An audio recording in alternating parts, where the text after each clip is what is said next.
আপনার ফোনটি আনলক করা অবস্থায় যদি কোনো চোর আপনার হাত থেকে নিয়ে দৌড় দেয়, তাহলে আপনার ফোনটির সাথে সাথে লক হয়ে যাবে এবং ফোনটি চোর কখনো খুলতে পারবে না।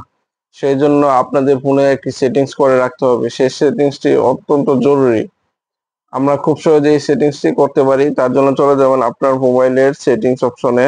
সেটিংসে যাওয়ার পর নিচের দিকে স্ক্রল করলে দেখতে পারবেন গুগল নামে একটি অপশন রয়েছে। সেখান থেকে অল সার্ভিসে চলে যাবেন।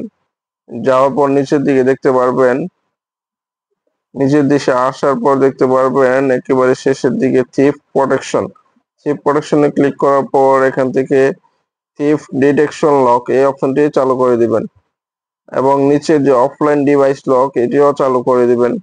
চালু করে দেওয়ার পরে আপনার ফোনটি যদি কোনো সময় আনলক করা অবস্থায় কোনো চোর বা কেউ নিয়ে দৌড় দিতে চায়, তাহলে আপনার ফোনটি সাথে সাথেই লক হয়ে যাবে।